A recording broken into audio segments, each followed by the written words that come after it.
This week on the Orange Box podcast, we talk about PlayStation finally addressing the physical games backlash, the possibility of Xbox games no longer coming to Steam, original Xbox and 360 games coming to PC for backwards compatibility, and more. All of this tonight, but first, on to the new Beautiful Bean intro.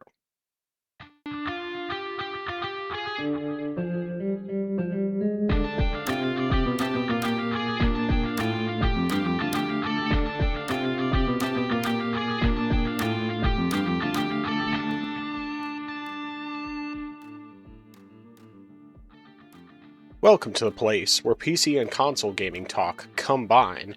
This is the Orange Box Podcast, episode 148. I am your host, the man who is sneezing himself into oblivion, Nathan, also known as the Frozen Gamer 87. And joining me, as always, the man who will convert his consciousness into digital and then make copies on disc, Justin, better known as I am Zaracon. How you doing today? How's your week been? It's been pretty well, I'd say. One thing that has happened is I did end up getting a replacement phone, and it did come in the mail last week, so Good. I got most of everything set up. I still have to transfer a whole lot of files and things, but at least the important things like the actual app that I need to use to catch my train, that's on there and working, so that's good. My niece and nephew were over here last week, so I was watching them, played with them for a while, and they enjoyed themselves while they were here.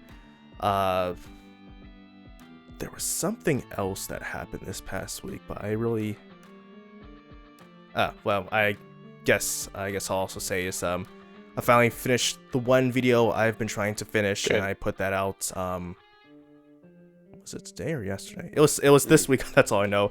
It was going to be last week, but since my niece and nephew were here, that pushed back when I was doing stuff. But yeah, so that's finished. So I'm content with that.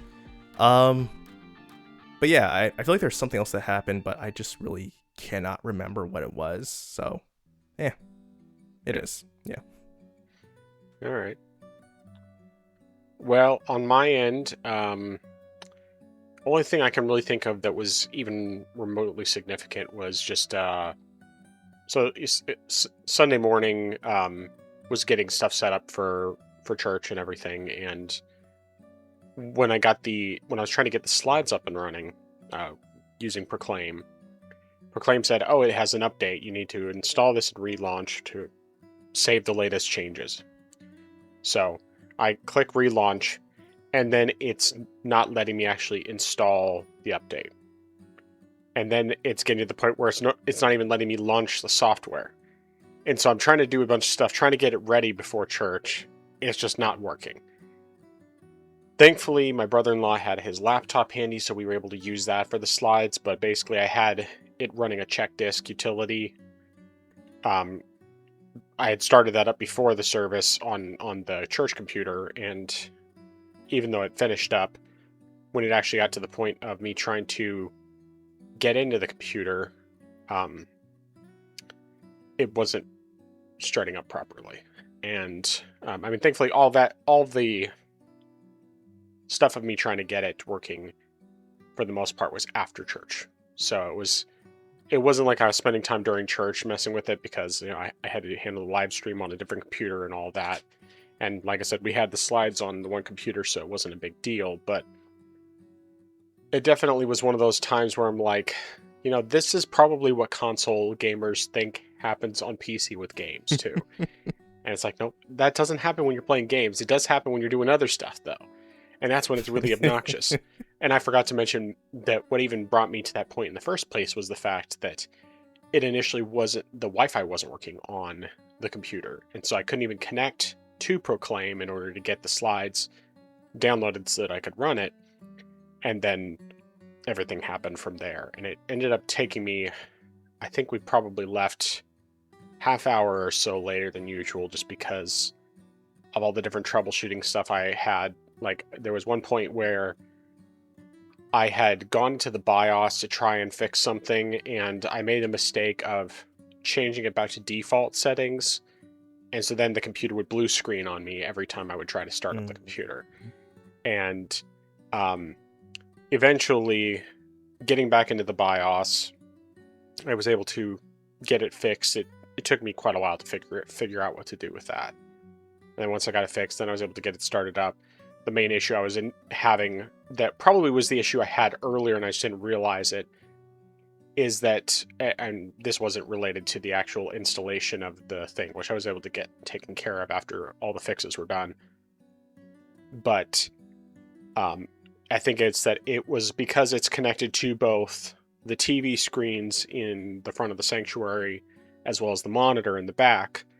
It was defaulting to the TVs as the main screen. And so then when I tried to start it up, like the TV screens at that point were already off.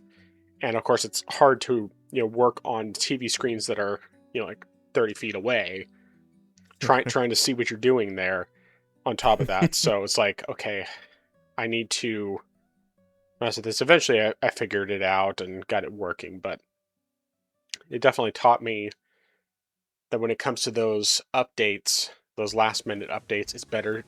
If things are functional, just leave it alone and then mess with it later, because that way it's not causing problems then. So yeah. But apart from that, nothing really of note that I can think of. Well, definitely glad that the issue wasn't happening in the middle of service, and that you were able to get that done afterwards, and that it wasn't too long of an issue. Well, with that out of the way, what did you play this past week? So, of course, since my niece and nephew were here, they wanted to play some Stardew Valley. There's no new footage, but we played that for a while.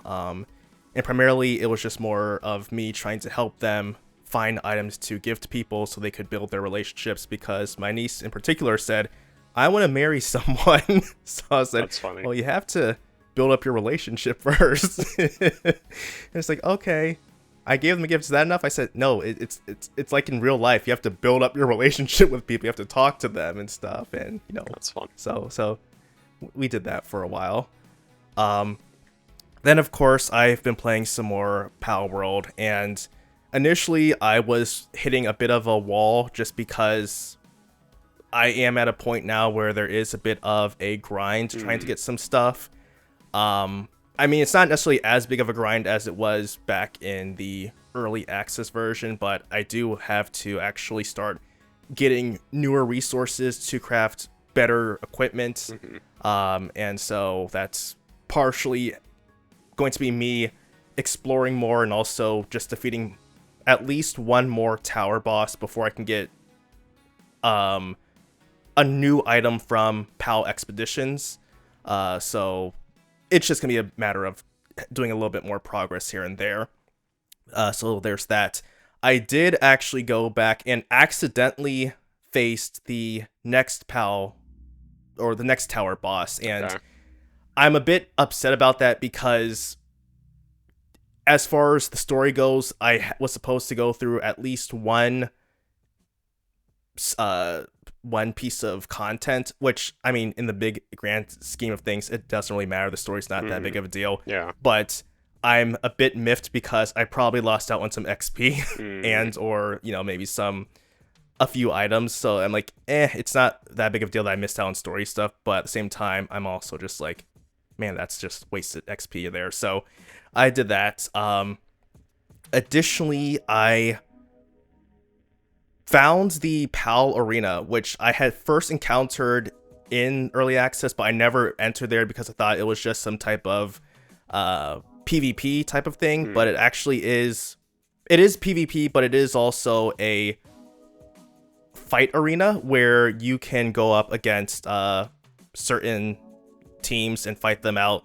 Sort of like, I guess you would say, if it were like, I don't know, like Pokemon Coliseum, that type of thing, or Stadium, I should say. So just like you're in a big arena and you fight teams of trainers and pals, and that was definitely interesting. I think it's definitely gonna get more progressively harder, and I mean, so far you do have to build up to the later levels and higher ranks, but and I mean, like the first few ones that I've done were pretty much simple and easy. I didn't really have much trouble with them, but as I get further in, I know it's going to definitely get more difficult. But I did that for a bit, and then I went into the first. I don't know if this is the only one, but it's at least one of the crossover content that was with Terraria. Okay. So there's like a whole section that is based on Terraria, and you go in there, and there are enemies. You don't. Well, I mean, there are some pals, but there are enemies that are taken from Terraria, and they put them in there. And it's sort of like a whole dungeon area where you try to go to the end from the beginning, and it's definitely a large area because I thought, okay, I've reached the end of here. You know, I've hit several stop points, and I'm like, all right, that's it. There's nothing else here. But then it turns out, no, there's actually a wall you can dig through, and it goes further in. And I think to myself, how big is this area anyway? Because I've explored what I thought to be a very large chunk of area where I would say, all right, cool, this is great. And it was a bit of a problem because as you get further in there, the enemies are progressively stronger, and it wiped out several of my pals as it was, and I almost died 3 times, and I really did not want to die without knowing if I was actually close to the end. Yeah. And eventually I did get to the end of the dungeon, and the boss you face, and I don't know if this is the only one because sometimes dungeons, or at least in the base game, can have different bosses at the end. So at least this one was the Eye of Cthulhu, and this boss in Terraria was a massive pain in the behind. And initially it seemed pretty simple enough, but then once he got into his alternate form, that was essentially a 2-hit kill for me. And I mean, and part of it was the fact that I was trying to catch him, and so I said, all right, let me just try to catch him. I was like, all right, cool, just hold still, I'm gonna throw this sphere at you. Then he just like rammed right into me, and I was like, okay, not only are my shields gone, but half of my health is gone. I said, all right, let me try this again and see what happens. One more time. Oh no, I'm dead. So I was so close, but I'd have to try that again. But I think I'll try to level up more and get better equipment before I do that, just because it's a bit of a grueling area. Yeah. I think that's pretty much everything that's happened in that game so far. But the one last thing that I have played, and this is just because of the discussions we've had and talk, and I've just had an itch to play this, is Halo. Specifically Halo 2 Anniversary. It's been a long time since I've played this, and I'm not entirely certain what has happened, because I know I've played at least the first mission before, but when I booted up the game, it didn't seem like there was any type of save data available, which I think is odd. So I mean, I know the game has cloud support, so I don't know why it didn't have that available. But that was fine. I could start over again from the beginning. And yeah, I didn't play too much of the game, but it's definitely fun. I tried using the Steam controller, especially with the touchpad, and I would say I think I personally would prefer to maybe boost the sensitivity for the touchpad. It definitely wasn't as sensitive as I would have preferred it to be. And for the time, since I really didn't feel like configuring much stuff, I was just using the right stick, because that had better sensitivity at the time. But yeah, it's definitely fun. I also definitely forgot the controls because I was trying to press other buttons, thinking, all right, cool, this is, I'm gonna do a melee attack. Nope, that's actually the zoom. And then just a couple other things. But yeah, I almost feel like I want to just keep playing this because it's fun, and I never did finish this one. And I'd already played Reach, I'd already played 1, I had already played no, I don't think I did. No, I didn't do any of the other ones. So I was on 2 last time. So I really I would just like to get back and play some more of this because I have enjoyed the Halo games that I've played so far, and I would like to just get back in there and finish the fight, as it were. Mm-hmm. But yeah, those are all the games I've been playing. All right. Well, I guess starting from Halo, I guess I had forgotten that you had even played any of the Halo games. I mean, I'm sure you told me that before. I just completely forgot, but that's cool. Yeah, I know that it definitely took me a bit to get used to the controls at first when I went back to playing Halo 1 last year, and or was it last year or was it this year? I can't remember. But anyway, whenever it was.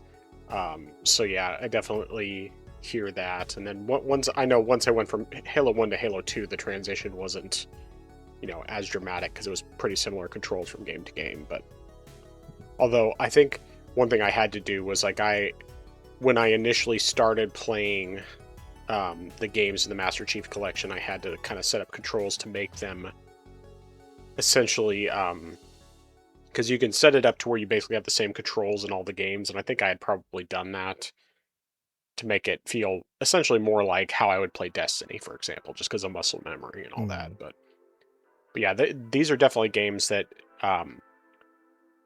as with anything made by Bungie, control very well with dual joysticks. You have generous aim assistance and all that, so that helps a lot. But good stuff. Yeah, I'll definitely be curious to hear if you end up playing more of it between now and next week. Because I've been kind of thinking about that too, going back to Halo 2. I mean, I'm a little further than you are at this point, but not very far. I think I was only in like this third or fourth mission, maybe. So, yeah, good stuff. Going back to Pal World. So you mentioned the boss that that you went to early that made you miss out on some story stuff. So are you not able to go back and do the stuff that you skipped past? No, because I had thought about that because I said, all right, I know the I know where I was supposed to be at because there was a checkpoint there, but then when I went on the map to see it, the checkpoint was gone. So at this point I was like, okay, it's gone at this point. And I did actually have that realization where right in the middle of the fight I said I shouldn't be here right now. But yeah, I mean, like I said, it's no big deal, but it's just like a bummer that you wouldn't automatically just like get the stuff that you would have received before. Yeah, no, I understand that, and especially like if it's also a completionist sort of thing. I know for me, I definitely don't like it when I have that completionist mentality and then I can't actually go back and do something because I missed it. But yeah. And then going back to Stardew Valley, I was just curious if you had a chance to try out that mod that linked to make it 3D. No, that was one thing that I wanted to do, but just because at the time my niece and nephew were there, it just didn't have the time because my niece at the time was already just like really antsy about getting started. And I was like, all right. But yeah, I'll probably try that later on because it definitely looks very interesting, and I was definitely intrigued. I mean, I also was intrigued by the Pokemon mod as well, which I do also want to try at some point too. Yeah. But yeah, it's gonna be a later thing. All right. Well, in terms of what I've played, I'm gonna kind of do it more in terms of the amount of time I spent on things. So, first of all, I will mention, because there's now a PC port of the PS1 version of Symphony of the Night, I did just boot that up, played a little bit, basically just played through the prologue as Richter, and then just barely past when you lose your abilities and stuff as Alucard. So I didn't play super far into it, but it was like I probably wouldn't have even bothered with this, except the fact that I was curious about it, and of course I already had the PS1 ROM essentially on my Steam Deck, so it was like I already have the files I need. All I need to do is get the decomp, the recomp tool, and then go from there. Oh, speaking of which, I just want to do this as a side mention. Apparently there are differences between decomps and recomps. I thought that it was you decomp something and then recomp it.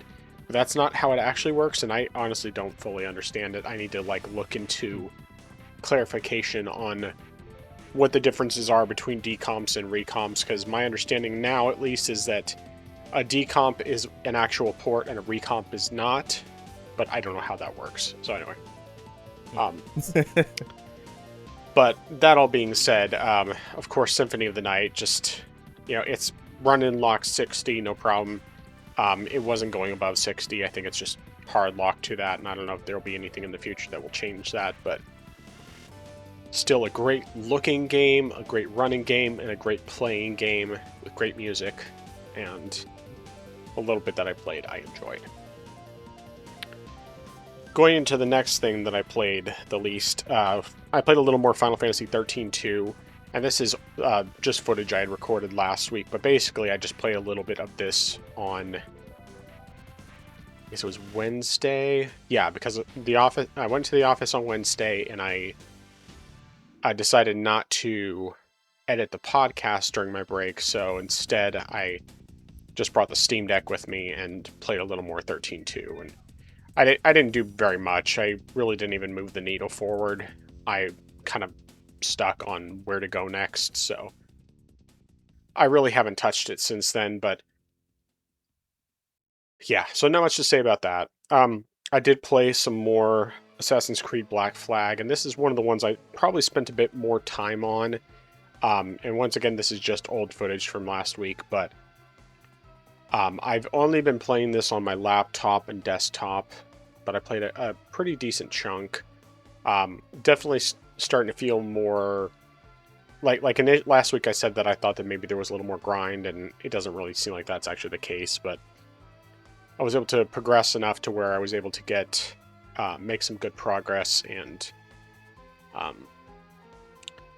there's a new ability they added with one of that you get from recruiting one of the new characters they created, and it's called Perfect Brace, and it basically just makes it so that if you brace shortly before the the cannon shots or whatever hit your ship, then it reduces the damage significantly.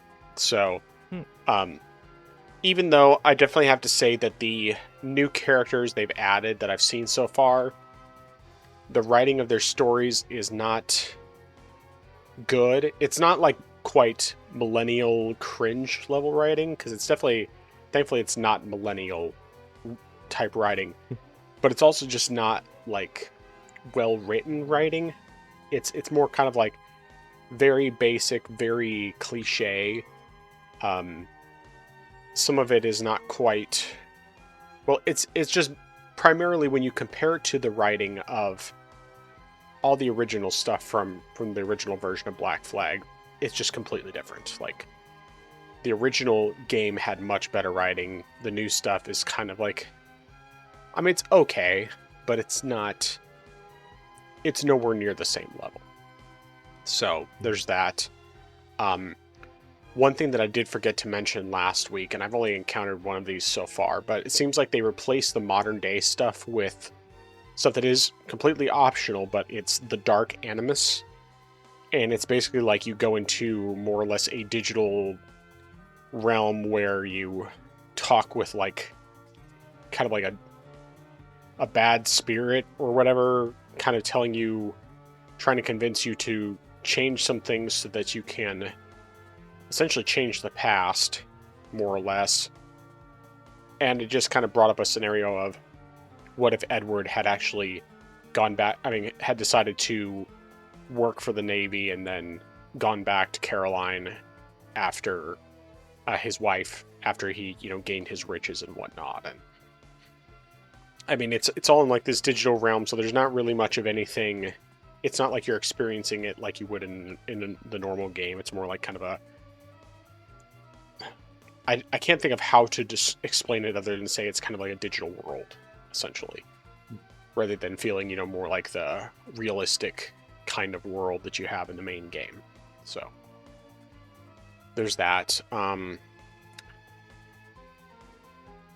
I can't really think of anything else to note about it. I mean, I'm still enjoying it. I played a good chunk between um, Thursday and I think the last time I played was probably Sunday. And oh, one thing I do want to know about that.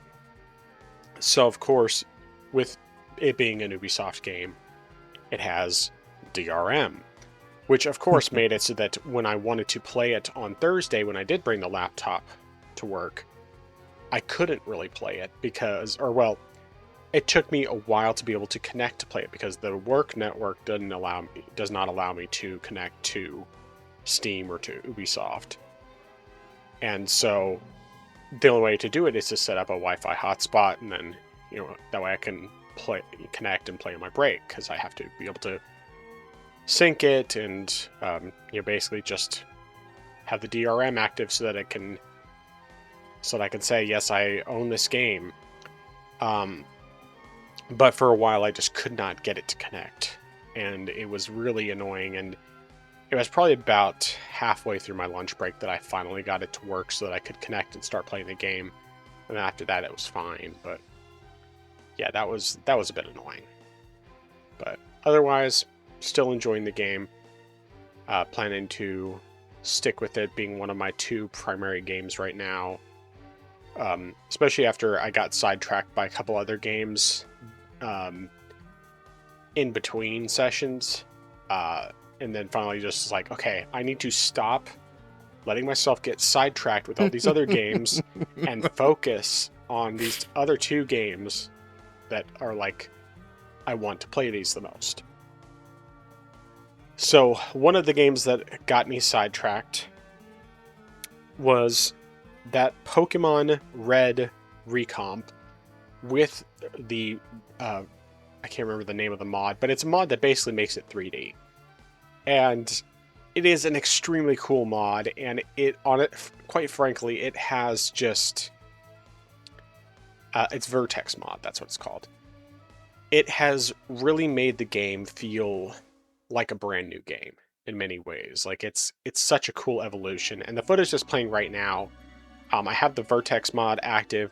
I initially tried doing it where it has the curvature of the Earth as a factor too, which is kind of cool, but I ultimately turned that part off because the sky in the background, when you have it set on the plane like that, it's all black, and it's like, if it was blue or something, I would probably like that, but since it's not, it's just kind of distracting when I'm outside and the sky is completely black and then everything else is bright and colorful.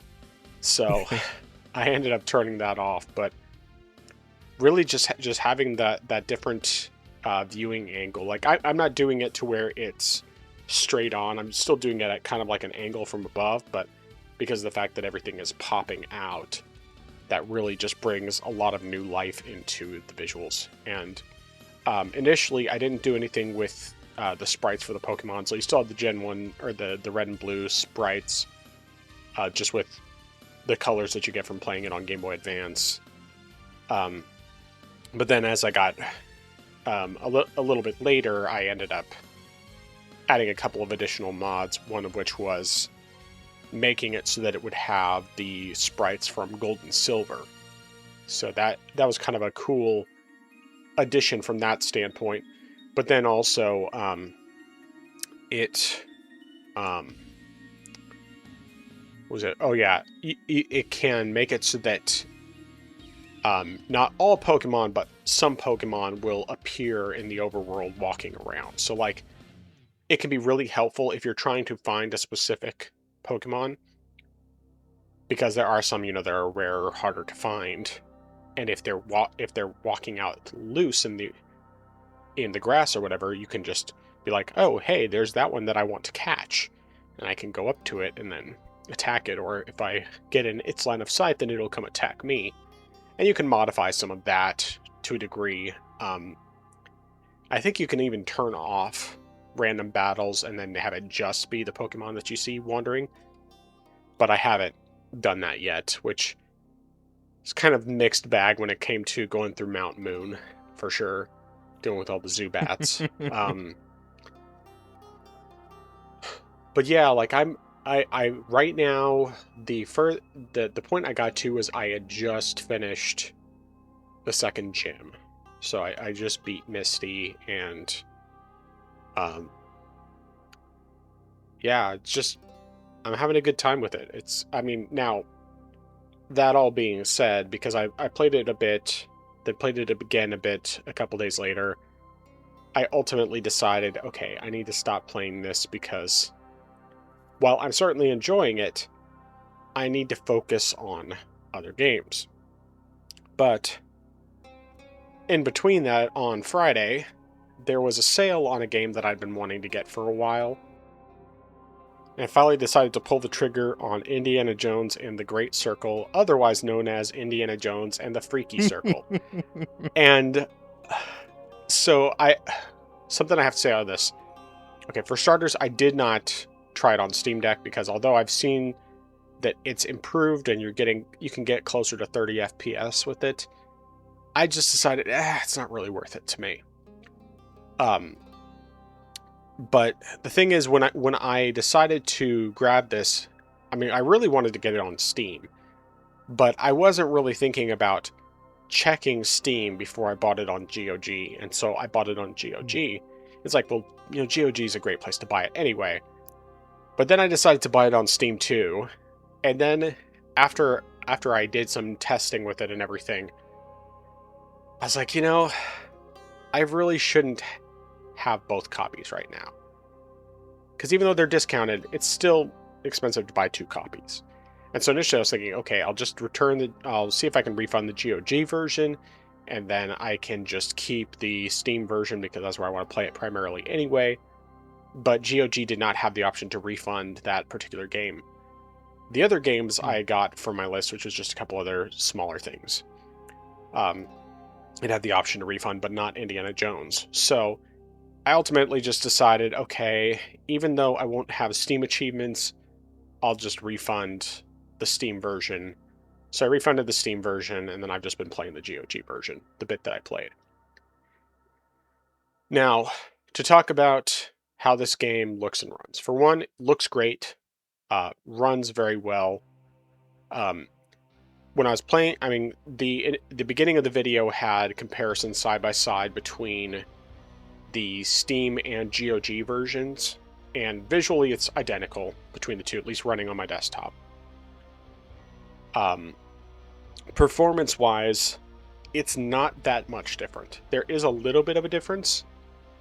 The GOG version actually runs a little bit better. Not drastically so, like with optimized settings, which is a mix of ultra high, medium. Yeah, ultra high and medium. I think there's like 1 or 2 things on medium, and then everything else is on ultra and high. Path tracing is turned off because I'm not gonna use path tracing. That completely tanks the frame rate. I turned it on briefly, just turned it up to max, and the frame rate was like 20 FPS. It's like, nope, no, thank you, no, thank you. I mean, I'd be curious to see what a 5090 would do with that, because I mean, obviously 5090 is much stronger than my card. But yeah, so it was definitely with the settings that I had in outdoor areas with like vegetation and everything else going on, as well as like the opening area when you're in the cave, because you're basically the beginning of the game is you doing the opening portion of Raiders of the Lost Ark, where you're going in to get the idol, or like you walk through jungle to go into the cave where the idol's at the end, swap out the idol, and then you run through the traps and from the boulder. And that opening cave and in the area before it, I was getting like 140 to 150, pretty average for the frame rate. And then when I did it on GOG, sometimes it would be like 10 FPS higher in the same section. So like, it's not dramatic, and when you're that high of a frame rate, it really doesn't make much difference, but it's still a difference that can't, I mean, well, it's not noticeable when you're playing it, frankly, at all. But it's still something worth noting for people who don't have PCs quite as strong, that the GOG version does run a little bit better. So there's that.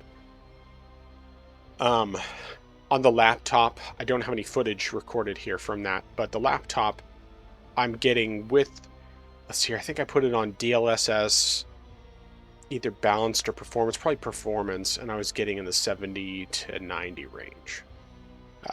Still looking very good, running well, but yeah, not quite as good. Now, I had thought initially about just playing the game through GOG Galaxy, but because of the fact that the Steam controller does not natively work with GOG Galaxy the right way, I just decided I'll add it to Steam, and then I can put my custom artwork and everything else. So.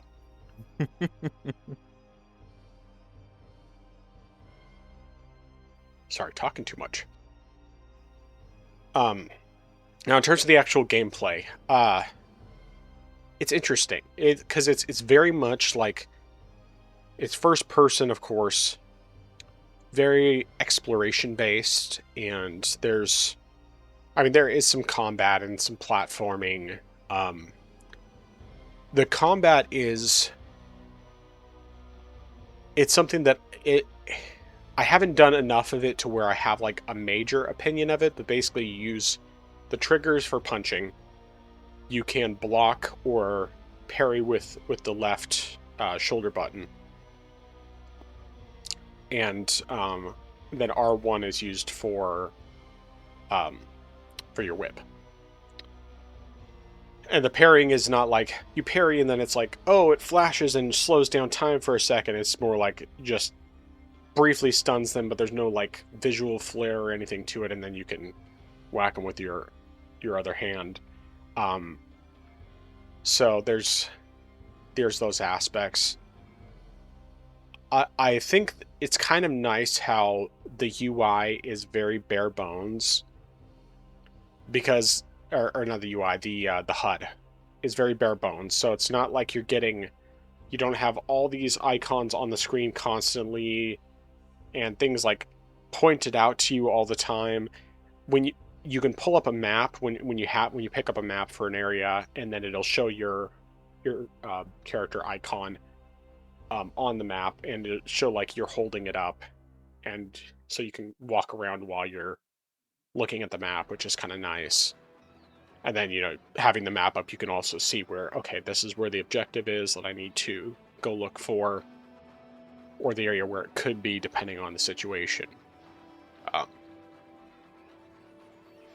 I've been playing it more with the stealth aspect in mind, trying not to get into like combat situations or anything, especially with still being, really early in the game. I'm trying to think of what else there is to say. The voice acting is very good.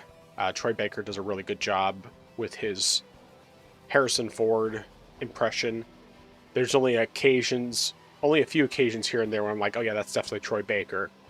And then other times it's like, it's close enough to Harrison Ford to where I don't feel in any way like I'm noticing that it's Troy Baker unless I think about it.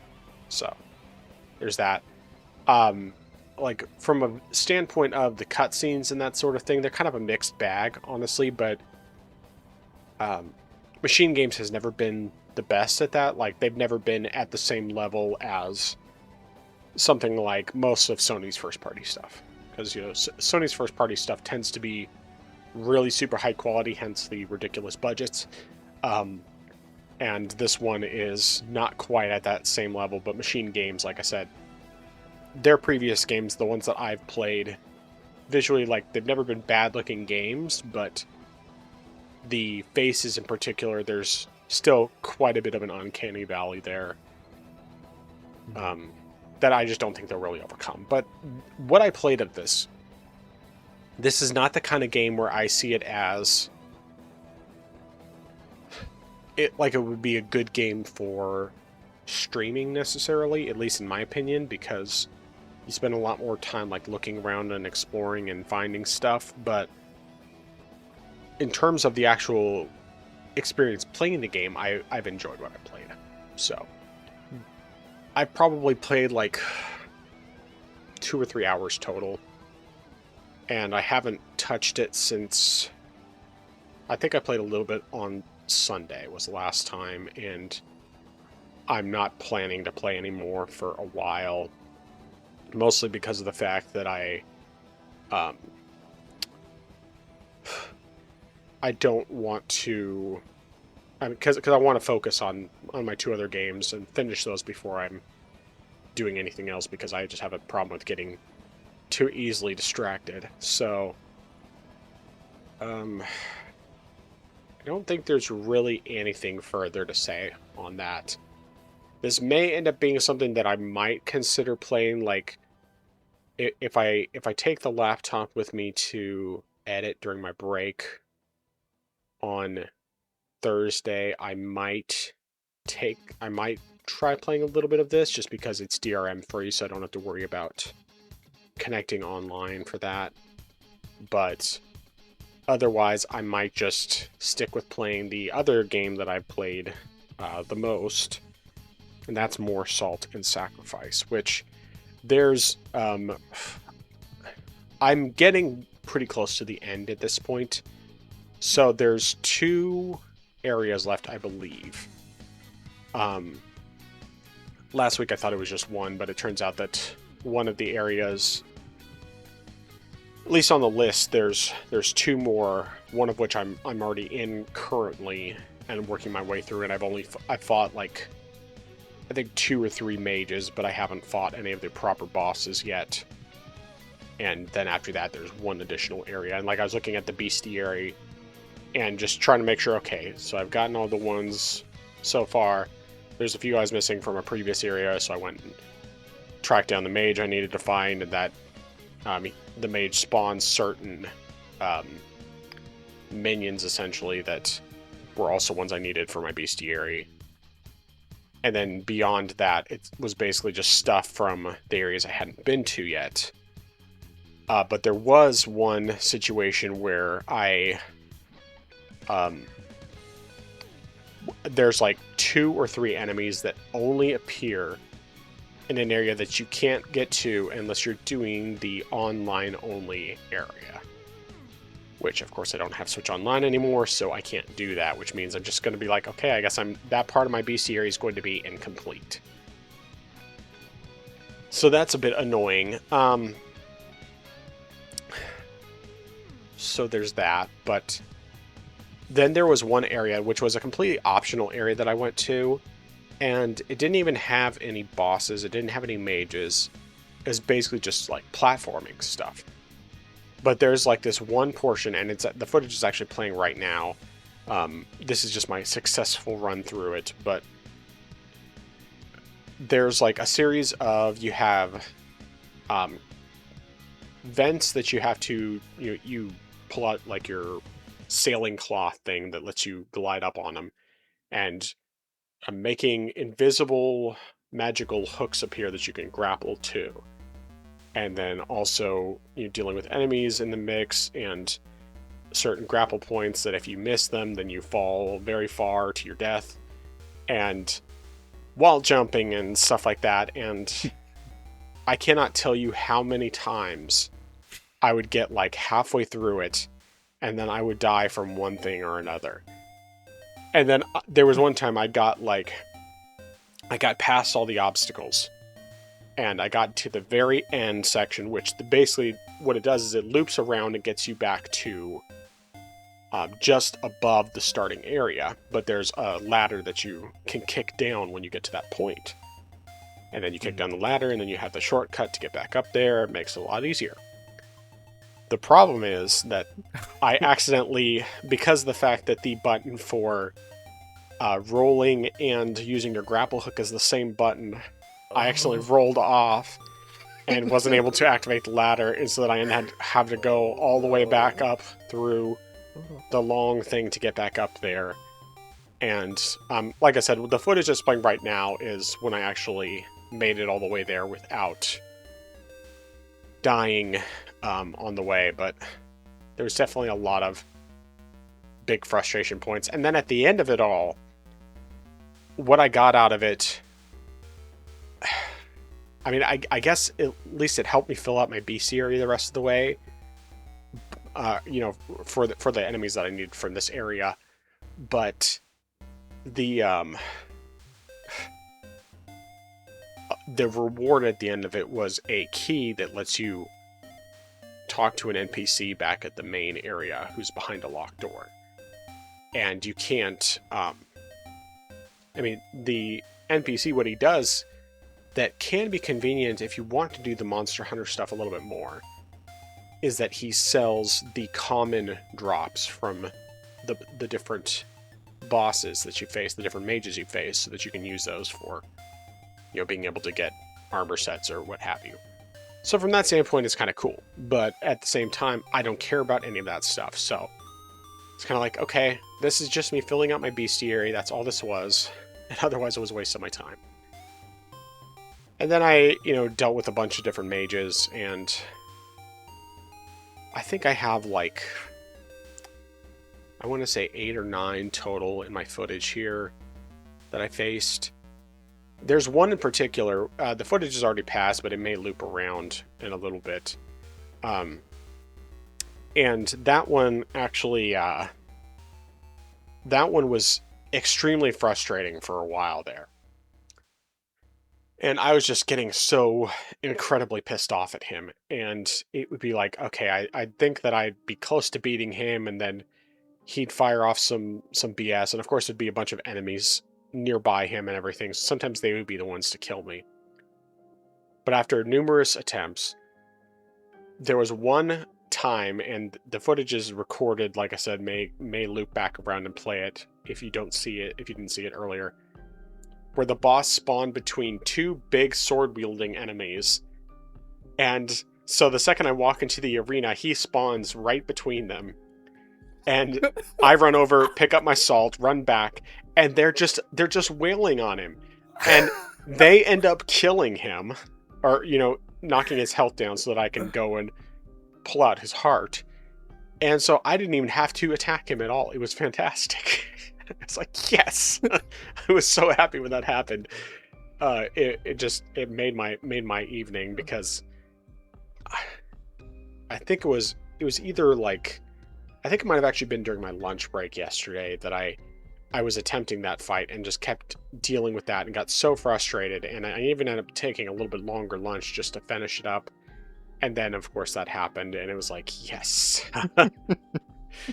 It was very satisfying. I was much happier after that. And there was another boss, which I think was the last one I faced on my lunch break today. Same deal, where I ended up taking a bit of a longer lunch to finish it up. But the this one just had like a bunch of BS long distance attacks, and like I try to get a little bit further away so I could either use arrows on him or just, you know, try to get away from his attack so that I could heal. And then he'd fire off some long distance attack, and it would hit me before I had a chance to dodge. And then if I got too close, then he'd be whacking me with his big book. And then it was just like, I hate you so much. And I was getting so irritated with him. And, you know, finally I went in with that spear that I had talked about last week, or a couple weeks ago maybe, that had the ability to fire off the icicles, the homing icicles. And so, like, I walk into the arena, I start firing those off. He gets stunned, so I can grapple up to his face and, you know, do extra damage with an attack there. But I kept attacking him while I was there, which kept him stunned longer, so I could grapple to him again and then attack him some more until he fell down. And then I was able to take him out without too much difficulty. But it took me so many tries. I mean, like, I don't know the actual number. Like, it wasn't like Orange Cena Smile levels or anything like that, but it was still just irritating. And so it was very satisfying to have that particular thing happen. But yeah, like, as I said, I have the 2 areas left to complete, and I don't know exactly how many bosses. I want to say that there's probably like another 20 or 30 different enemies in the bestiary, but most of those are specifically enemies connected to the different types of mages and the ads that they spawn. And it's possible that I've even gotten already most of those, since I have faced like 2 or 3 of the mages in the area that I'm in now, and they each had like 2 or 3, maybe 4 different types of ads that they spawned to help them out. But yeah, right now my character's at level, I want to say 91, so pretty good on levels. My damage output is pretty good as well. It's just sometimes I get very annoying stuff with whatever it happens to be, and just cheap bosses or a bunch of enemies all spawning in the arena when I'm trying to fight the boss and stuff like that, and it's just like, this is dumb. But either way, overall, I'm still really enjoying it. It's been a fun way to play. And I did actually, one thing I almost forgot to mention. So, it won't be shown on the video itself, but I got a new dock for my Switch 2. After asking for some recommendations, because I wanted something that was more compact. Because the one for the regular Switch 2 dock, it's very similar to the original Switch dock, where it's the big thing, and then you slide in the Switch and pull it out. But because I keep it on my desk, it was just very inconvenient pulling it out and then getting it back in. And so I wanted something that was more like compact. And so I ended up getting this one here, this Anchor Switch 2 dock. And yeah, it works great. Like, it's perfect. It's got enough height on it to where I can still very easily slide in my Switch 2 with the grip on and everything, and it doesn't have any problems with staying docked, but it's very easy to get out, very easy to put in. And I mean, like, I like the Switch 2 dock just fine when I'm putting it in front of a regular TV, but when it's under my monitor, it's just super inconvenient. And so having this new one is very, very nice. But yeah. So that's Salt and Sacrifice, and I'm hoping by the time next week rolls around, I will be done with it. But we'll just kind of play it by ear and see what happens. As long as I don't let myself get sidetracked by a bunch of other games and just focus on this and Black Flag, I should be good. Nice. Is that the last game you've played? Yes, that's the last one. Oh, okay, cool. So a couple questions then, while we're on the topic of Salt and Sacrifice. Well, actually, first one's gonna be a comment. So, you actually answered a question I was going to have for you, because I did see that clip of the 2 enemies that was attacking the boss, and I was thought, what was that going on? And I was wondering, did he just summon, have like some type of summons that he brought in with him? I said, all right, that's kind of cool if you could do that as it was like some part of build. But then when you told me it's just enemies that spawn there, I thought, okay, that makes sense, and that's hilarious, though. It's definitely a great thing that you were able to record it, because it's one of those things where you would like to see that later on. One thing that I forgot to mention also is that there have been a couple of situations, one in particular, I can't remember which boss it was, but where one of the other mages spawned like right in the arena before the actual boss fight started, and so that they were able to do a bunch of damage to the boss as well. Though I can't remember if that one is in this footage or not, because it may have been a repeat boss that I had previously faced. And then the question I had, I guess the question is gonna be, so what exactly? I mean, obviously, of course, it's probably related to PvP stuff, but what's the online section for the game about? It's PvPvE, so I believe, I mean, I think it's just like an area where you can face regular enemies, but then there's also you can also deal with you also have to deal with PvP stuff, where people can come in and mess up your life, make you regret life. Yeah. It sucks that they locked enemies behind that section, because that's one thing that I really just dislike is stuff related to online components or stuff that's like, if you want to complete the game 100%, you need to do online stuff, which is just a pain, especially if you're trying to do something like, say, achievements, or it makes stuff harder if it's an optional thing, but or rather you can do it by yourself, but it's more of a headache, like trying to do certain stuff in Dark Souls, in 3 in particular, where if you don't do stuff online as part of one of the covenants you're in, then you just have to grind for items, and that's just very tedious. So yeah, this is worse. And the fact that you have to have Nintendo Switch Online, or if you have Xbox Live or PS Plus, it sucks that you can't do that type of thing just because you need to have an online service. Yeah. So that, I mean, I'll have to check and see if maybe there's a way to, since it's PvPvE, I wonder if maybe there's a way to go into it without having to do the PvP side, that you would be able to do without going online. But like, I know if it's specifically the co-op stuff that I've accidentally tried to go into, I know for a fact that requires Switch Online. And unless I can somehow get like a 7-day or 1-month trial or whatever, which I don't think I can since I previously subscribed, then I'm not going to be able to do it. And it's like, oh well, I guess I just have to accept that and move on. I mean, it's not like I'm doing achievements anyway, so it's not a huge deal, but yeah.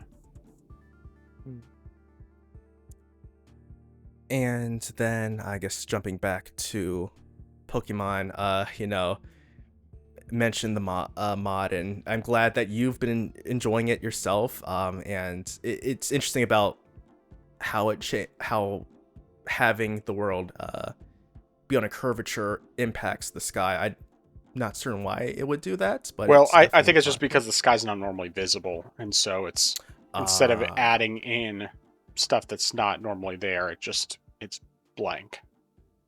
Okay, that makes sense then. I wonder if at some point someone could patch that, or yeah, I hope someone does. I mean, I still am not sure if I would want to use the round world mod, but it would still be kind of cool just as an added thing. But thinking about it though, I mean, at some point, this is gonna happen. We'll get Fire Red and Leaf Green, and I would really like to see this mod in that game, because I think that would be amazing.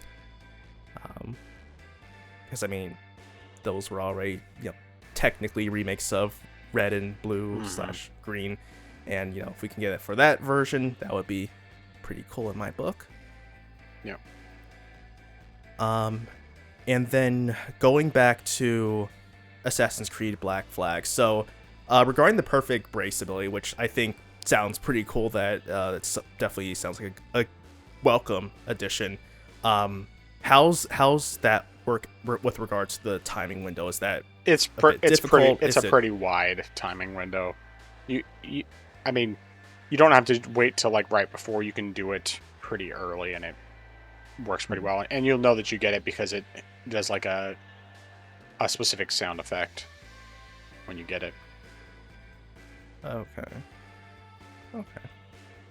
And then regarding the Dark Animus, so is this just? I mean, like you said, you said it was just stuff that would be more like what if scenarios, but does doing any of that stuff have any type of influence over the main game, or is that just completely locked to whatever side?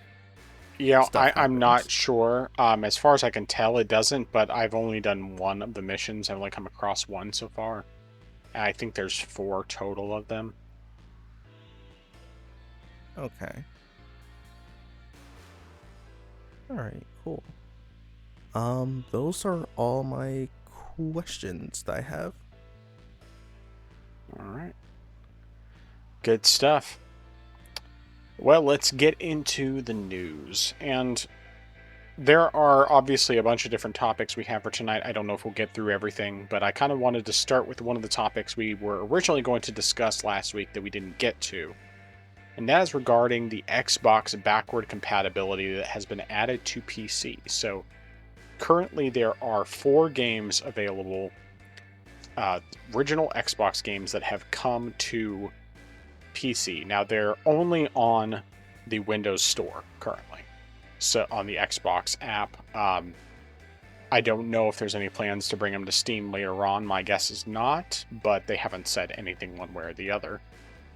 But in addition to that, there also is at least a rumor right now that there will also be 360 games coming to PC, which would probably mean Rare Replay, among others. The current games that are out on PC through the backwards compatibility stuff that they have added. Let me find that list again. I know there was Crimson Skies, there was Conquer. I can't remember the name of the full name of the game, and then there was. I have it up. It's Blinks, the Time That's Sweeper, right. Fusion Frenzy, Crimson Skies, like you said, and Conquer Live and Reloaded. That's right. Okay, so yes. So there's those 4 games, and there's a rumor at least that also very soon Lost Odyssey, and there was one other game that are supposed to be coming, and I don't remember what that other game was off the top of my head.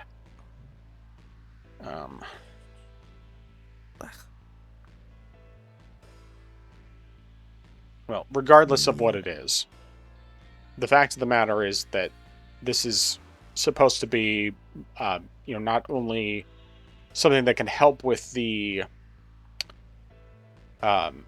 transition over to Helix, with trying to do PC and everything else, making Helix a PC hybrid type thing, but also it's just a way that you can have more backwards compatibility. It helps people who have the original Xbox games and so on and so forth to actually be able to have more backwards compatibility, to the point where even their older games that don't have digital versions will actually have digital versions on PC. Or at least don't have digital versions on PC, will have digital versions on PC. And of course, that also means that it's another way in which they can compete with Steam, because they're putting more games on PC. But all that being said, what are your thoughts? I think this is great. I mean, being able to take your original Xbox discs and essentially digitize and upload them and play them. I'm granted right now this is only those 4 games, but being able to do that is great. The fact that they're trying to expand further and potentially get into the Xbox 360 opens up a whole new window for people who have an Xbox 360 and either their 360 died or they sold it, or they just want to maybe just get into games that they weren't able to get into before. This is a great opportunity for them. It makes it I would definitely say it would definitely help make that transition a whole lot easier for someone who might be interested in PC gaming and say, I don't know, I've got all of my old games and stuff, I don't want to just lose those, and then it's just like, hey, granted these are going to be select games, it's not like you're going to be able to take your entire original Xbox or original 360 library and bring it right over, but you'll be able to take some games and bring them over with you, and it's great. And also, I mean, at least for the the original Xbox games, it's been confirmed that they'll have 4 times resolution scaling, VSync support, texture filtering, anti-aliasing, and other features as well. So it's not like you're just getting a basic one-to-one port. It's going to have some extra features that improve the experience. So I think that's definitely great that that there is effort being put into here with making it a PC port. Now, I do not expect that any of this will reach Steam. I highly doubt that. I think this is going to be something that is going to be part of the Xbox store only, just to help Microsoft with giving the Xbox store more appeal. And I just don't see that happening. I mean, could it happen? Would it be nice for that to happen? Sure, but I just really do not see that happening at all. I mean, I think even just in a sense of logistics, it's a bit weird trying to figure out, okay, how do we, you know, have a Xbox disc and then all of a sudden it's on Steam. It's just weird. I mean, I'm not saying it's weird, but it's probably a bit of a logistics mess. Well, but I mean, these ones all have specific like PC versions now, so it's not like it's just true. It's not True. just disc to digital because they haven't even officially announced that yet. No. So right now it's just these are digital games that are on the Xbox store on PC, and that's it. Okay. Well, in that case, that would probably work. But then that doesn't mean they'll do it, but I'm okay. just saying that. Yeah. And though, then in that case, you know, thinking about it, if in regards to just having these old games be available on PC, I still am not certain if these games will appear on Steam. Yeah. I would love them to appear. It would be great, but I just do not know as of right now. It could happen. If anything, though, it could be something where Microsoft staggers the release, where they say, "Hey, Right. it's on PC and it's going to be on, you know, the Xbox Store for maybe say 3 to 6 months, and then all of a sudden, hey, we're going to release it." Especially, I guess, depending on how well the games sell. Yeah. That could also be another factor where they're like, okay, these aren't really doing too great, so let's go ahead and, you know, release these on Steam, and then, you know, they're going to see the numbers start coming in that sense. But I don't know. We just have to see. I really don't see the harm in Microsoft putting it on Steam because, again, it's not like these are going to be pulling, even though it's not the same as it used to be. They're not going to be pulling like Halo numbers or anything like that, or something like that. So it's not like Microsoft needs to say, oh, we have to keep these games exclusive because, you know, these are our console sellers right here. But at the same time, I can understand where it's like, yeah, it doesn't really matter if we don't make much of this. We're just gonna keep it on our store anyway. So yeah, but I mean, still, at the end of the day, it's great seeing these come over, and I see no problems with this whatsoever.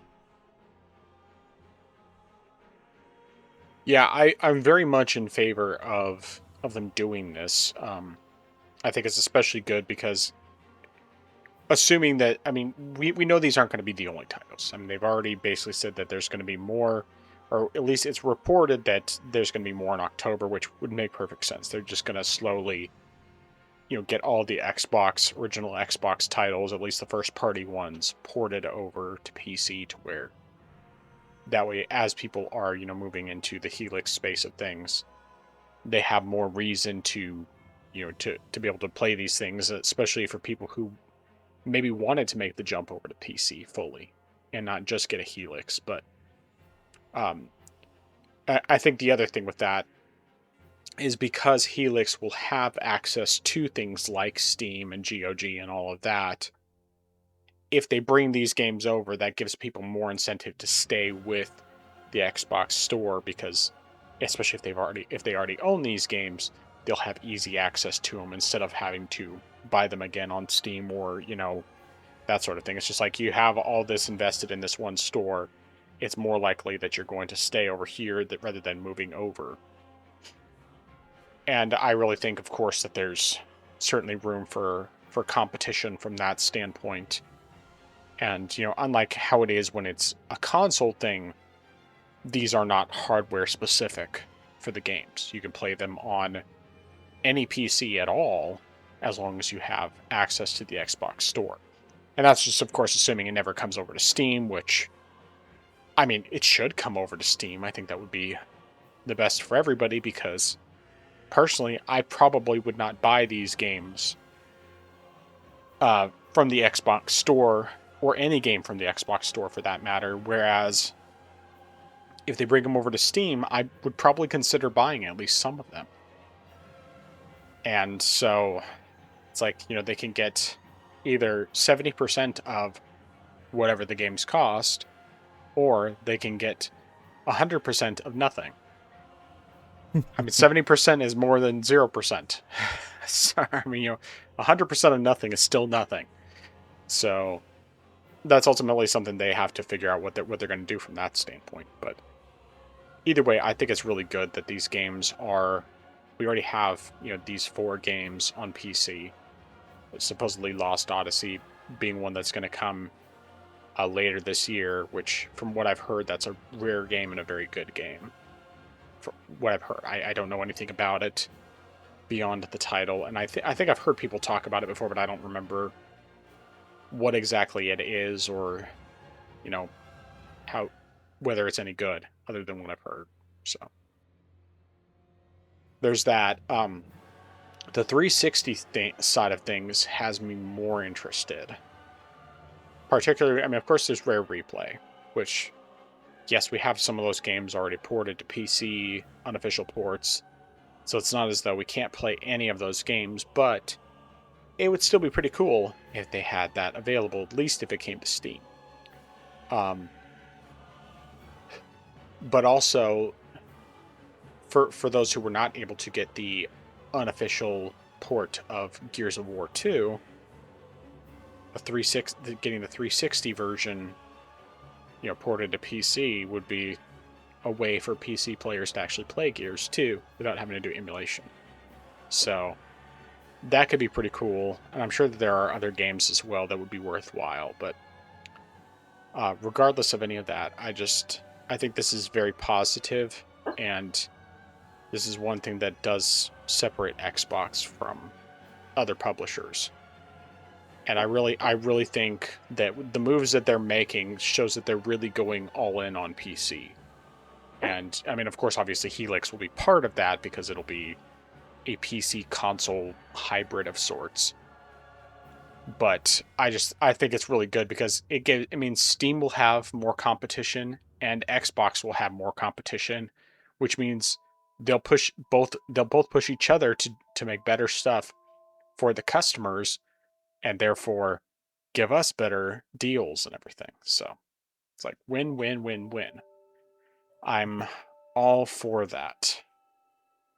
And I do actually want to at some point test out the Xbox game mode, um, because it is available now, like officially, fully on PC. And from my understanding, at least right now, the Xbox app will in fact detect your Steam games as well. So you'd be like, okay, it's a way for me to at least test it out and see what all the fuss is about. Mostly, I'm just wondering whether or not it does quick resume, because that's the big thing that Xbox Series consoles have that I would love to have on PC. If not for the simple fact that I do a lot more on my PC than just play games. But yeah. Now, one thing I thought about is, I mean, I highly doubt this will happen, just considering Microsoft has not done anything here. But if Microsoft did not want to put these games on Steam, but if they put them on GOG, I would still be there. Yes. Because I mean, because these are technically good old games, Yeah. so Yeah, no, GOG would easily be my first choice over the Xbox store. I mean, yes. after Steam would be my first choice. GOG would be my second choice. In some ways, GOG might even be my first choice. Like if I had to pick one, I probably would rather have it on GOG. The only real reason why I like having it on Steam better is because then that's just one less step. Because then I don't have to add it. Even though it's not as big of a deal running GOG games through Steam as it is like running Ubisoft launcher or Battle.net or whatever through Steam, because then you have to add it to where it basically launching the launcher and then you're still having to run it that way versus um, when it's a Steam version of the game, even if it technically runs that launcher in the background, it's not actually starting up the launcher, and then you have to go into the launcher to select the game and so on and so forth. But then with GOG, even if it's the Galaxy launcher version of the game, it's not launching the Galaxy launcher when you boot up the game. It's just launching the game. So it works out either way. And still does achievements, just that the achievements are through GOG, so they don't actually pop up on screen while you're playing. It's just more like you go back after the fact and oh, I got all these achievements. But I mean, small price to pay to be able to play with the Steam controller. Indeed. All right. I guess let's move on into the next topic, and I'll let you pick which one you want to talk about.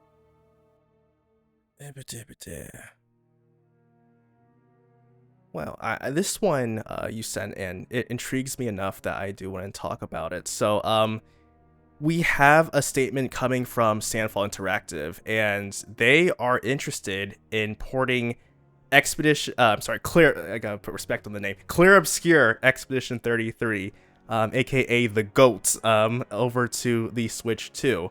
And right now, nothing is definite. Right now, it's still in the early stage, but they are interested in doing that. And there was this an interview with the CEO and the CTO, as well as a few other people from the company, and they were talking about the plans for the ports. And they have expressed that they do want to bring the game over to the Switch 2, but there are some hurdles that need to be worked out, especially since they are a smaller team and they don't have as many resources as larger studios have. And here's a quote that comes from them: "We're interested in looking for a way to do it, that is, port the game over, but it's too early for us to announce anything at this point. It's a big technical challenge because we try to do something beautiful with the game, but of course the Switch 2 is not as powerful as the PlayStation or the Xbox Series X. So it's an important thing for us to consider, especially given the size of our studio." And then they were asked if the game being on Unreal Engine 5 made things more difficult, and of course they said it did.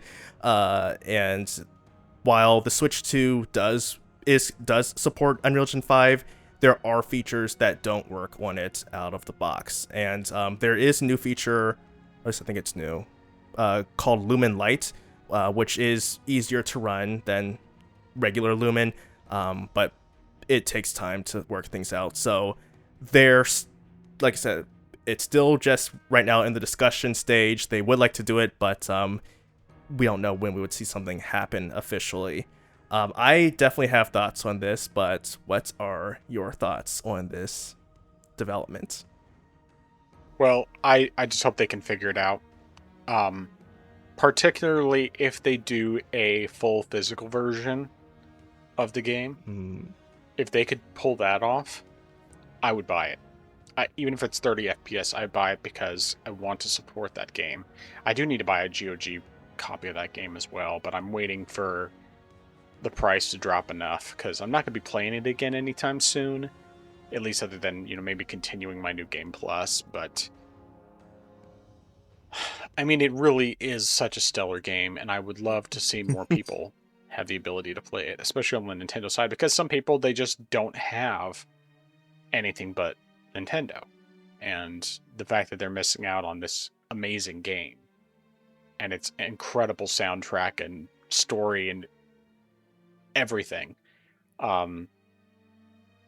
It's like, yeah, the game's going to probably be 30 FPS on the Switch 2, but if they can figure out how to get it optimized to where it actually looks good enough while, maintaining that 30 FPS, that would be great. And the Switch 2 does have the advantage of DLSS, even if it's more like DLSS 1. So theoretically, they could get it to run reasonably well while still, looking pretty good.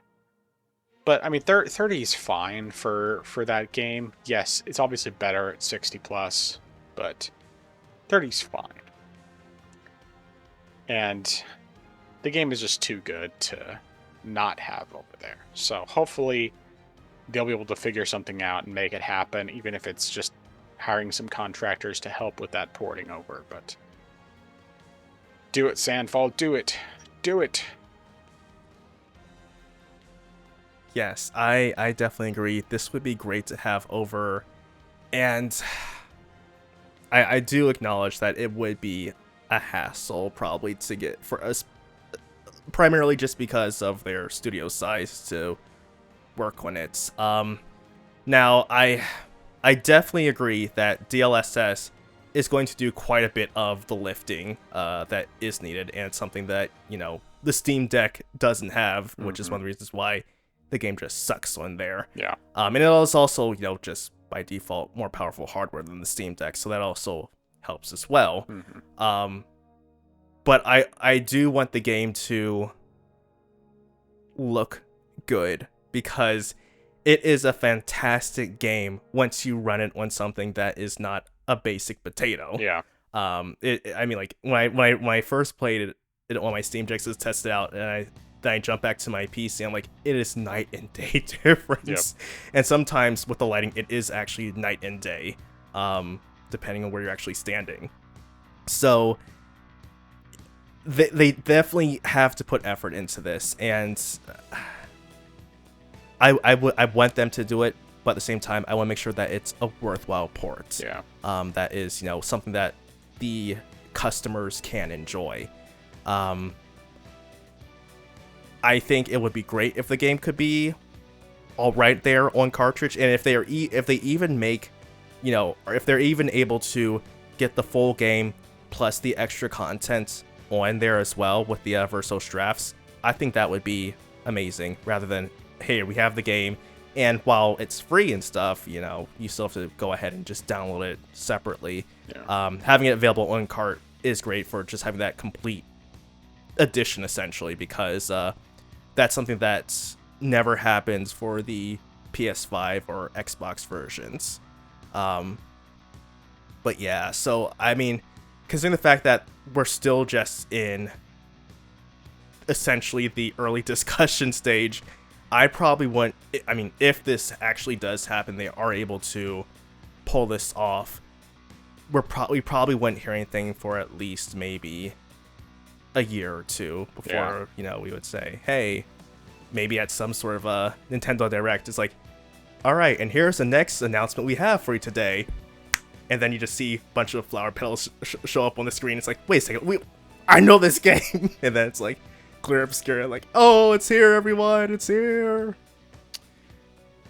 Yep, and then that game wins the Direct award show. It's like, all right, and the Direct award show goes to Clear Obscure.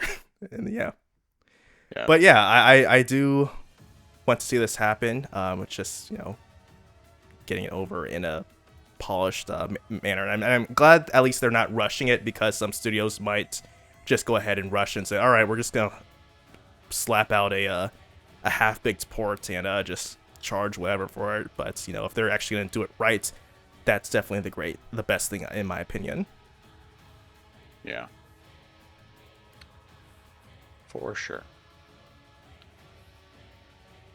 All right, well, going into our next topic, this is going back to Xbox, and this is something that a story that originally came out from Jez Corden, and he has since essentially kind of walked it back, but the idea that going forward Xbox may stop putting their games on Steam, and that's just, you know, their regular first party new releases, all of that. And he basically said initially that this was kind of more of a hypothetical thing, that he was thinking that it might happen to, you know, have it additional value for their brand and everything to not have it on Steam. But then because he, you know, walked it back and said that it's more hypothetical, it kind of changes the nature of this discussion, because there's nothing been confirmed by Xbox.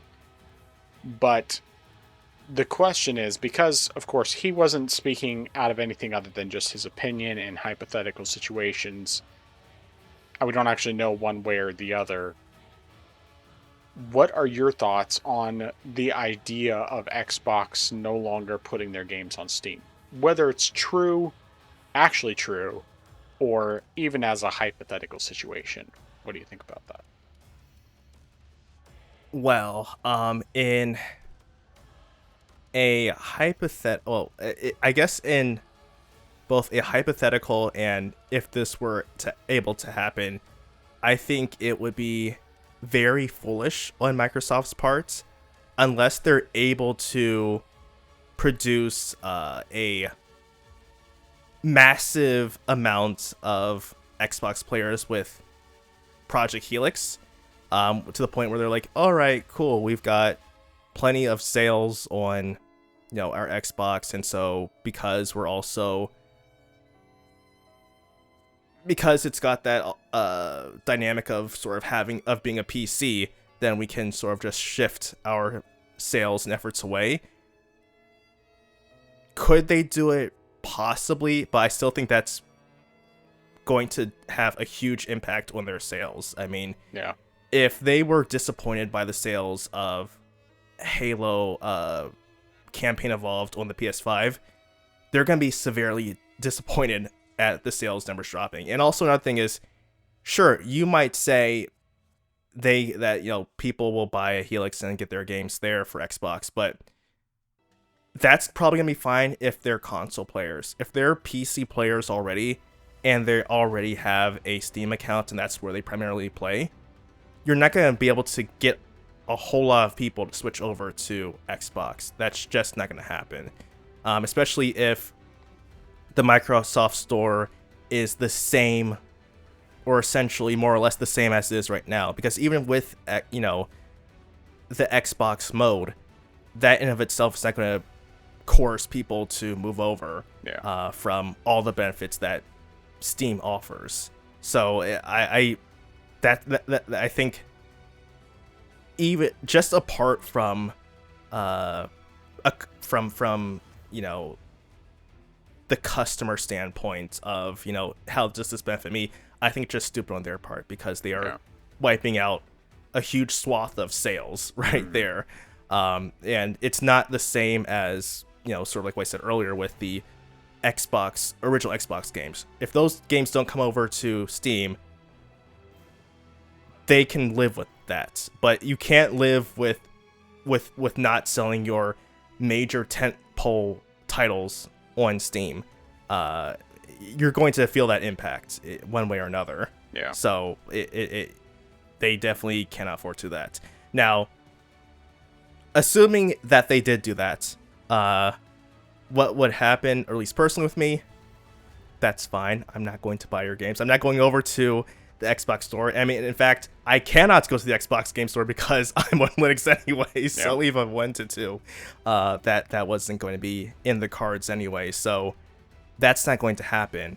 But if that was the case, I just would not do it, because the Xbox store does not entice me in any way, or have anything that does not provide any type of service that I find would be beneficial that I can't get from Steam or GOG. Because Steam has a whole lot of stuff where I'm able to do a whole lot with my controllers, with my different controllers. I'm able to do all types of stuff with just community stuff. I'm able to do certain customizations with the game settings that I can't do elsewhere. And GOG is just pure DRM-free goodness. And that is why I am completely fine with double dipping multiple times. And sometimes I even do want to double dip, because I do want to make sure I have a completely DRM-free copy of a game. Even if it might be, technically DRM-free on the Steam version, I just want to have that guarantee of having a DRM-free copy too. So Xbox does not guarantee any of that stuff right now. So because of that, I have no incentive to go over. And it's the same thing with, Epic Game Store. You might have exclusives, but that doesn't mean I'm going to buy your game one way or another, because exclusivity does not, that's a console tactic that I do not fall for. You have to actually provide a worthwhile service to make me say, hey, I will go to the store and I will buy it from you because you have a special service, or provide services in like the multiple cases of Steam where I can just go and buy the game from you, or I would like to buy the game from you, or like I said in the case of GOG, DRM free, so I will buy the game from you there.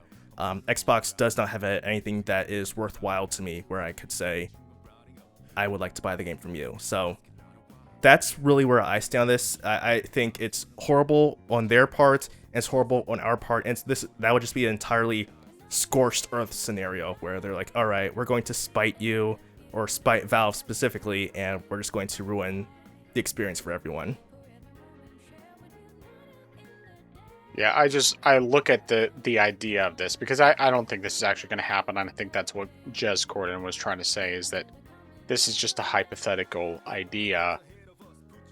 But even if it did happen, I think that it would be basically as successful as it was for Ubisoft and for EA when they decided to pull their games from Steam.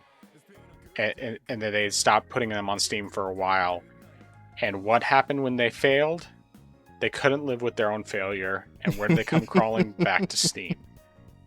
And I really think that's exactly what would happen, is it would be exactly the same thing if they were dumb enough to do that. Now, do I think they're dumb enough to do that? I mean, they've stepped on enough rakes to where I could see them doing something stupid like that. But at the same time, I really feel like, especially when they look at how successful many of their games have been on Steam, they have to be like, no, we can't be stupid enough to pull the game, to stop putting our games on Steam. It's like you have the Master Chief Collection, you have Starfield, you have I don't know if Gears of War Reloaded did that well, but I'm trying to think. I know that there's some other big ones that they've had that have done really well. I'm sure Gears of War EA is probably going to do very well on Steam. But the point is, regardless of any of that, the fact of the matter is there are games of theirs that will sell. Oh yeah, Dune in the Dark Ages. That's a given one as well. It's just, it would be very foolish of them to be so arrogant to think that they could actually get away with doing that. I think right now they're not in a position where they can afford to do something like that anyway. So what are they going to do? We'll wait and see. I don't think they're going to pull their games. To clarify, I would say it's pretty much definitive that they will not pull their existing games from Steam. Those are not going to get pulled. But I also do not believe they're going to stop putting games on Steam. Now, these original Xbox games, probably the 360 games, may not ever get brought over to Steam. But those ones are less of an issue because those are games that currently don't exist on PC at all, apart from emulation. So, while I do think that it would be a smart idea for them to bring over all those games to Steam as well, because then they would just be guaranteed more sales than they would have otherwise, I don't expect them to bring those ones over. But all of their future first-party stuff, definitely going to be day one on Steam, or at least I think that it will be. I think that's just the wiser decision to make. It's the best way to maintain and build up goodwill, especially with PC gamers. And then if they really want to entice people away from Steam over to the Xbox store, they just need to make it better, offer incentives that make it worthwhile, not just exclusive games. So, we'll have to wait and see what, if anything, happens on that front. But I personally think that it is much more likely that they will not be doing this, and that if they do, it will just be a really, really stupid decision.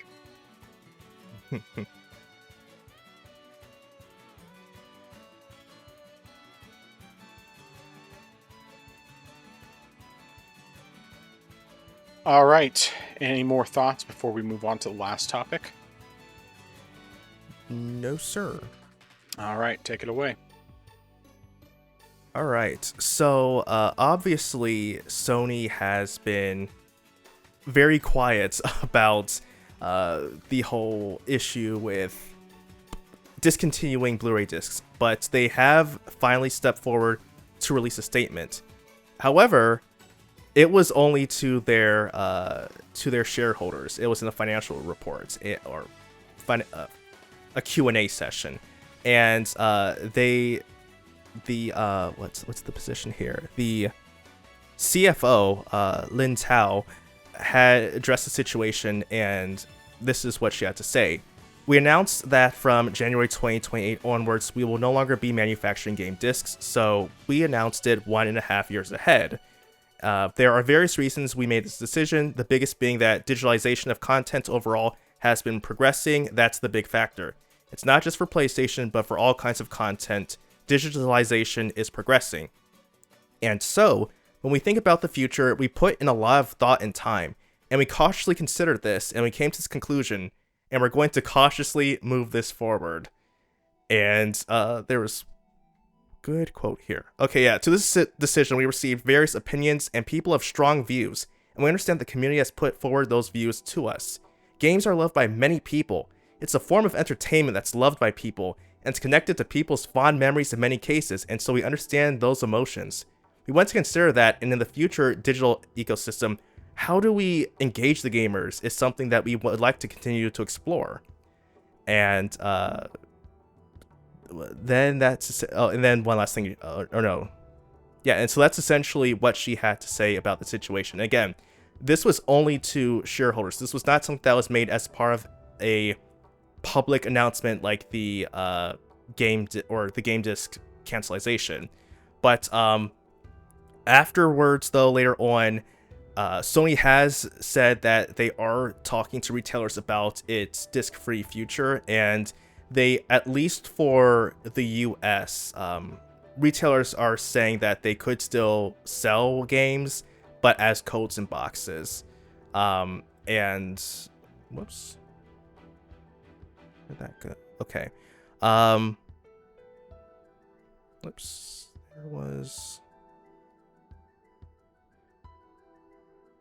Sorry, I just had lost what I had here. So earlier this month, as from the Entertainment Retailer Association, there was an announcement that the games will be no available longer on disc, but then physical games should be coming in still, but only as in codes and boxes. Again, this is something that hasn't been necessarily confirmed yet, but it is something that it looks that could be happening, and it's sort of a compromise where Sony says, hey, you can have a physical game per se, and we'll still take part of this digital future. I have quite a bit of thoughts on this, but what are yours on both of these topics? Well, it's pretty obvious that Sony really does not care at all about their customers. I mean, they just basically said, "Hear you, we hear you, but we don't care." And that's really what it comes down to. Is they hear them, but they don't care. And the idea of just selling codes in a box, like in the short term, that seems like that could work okay, because at least it would give some competition for their store.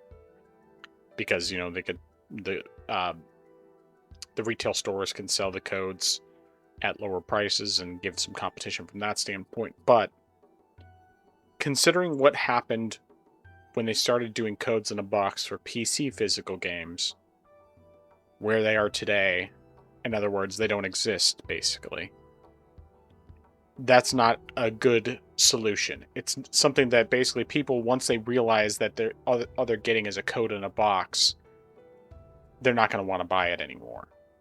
Furthermore, it would also be in a position where it's like, okay, people buy the game that's a code in the box, they open it up, those stores are not going to allow them to return it because they'll have no way to know whether those codes have been redeemed or not. And once the codes have been redeemed, it's completely worthless. Basically, you have something to put on your shelf, but it's an empty box. You can't resell it. You don't actually own it.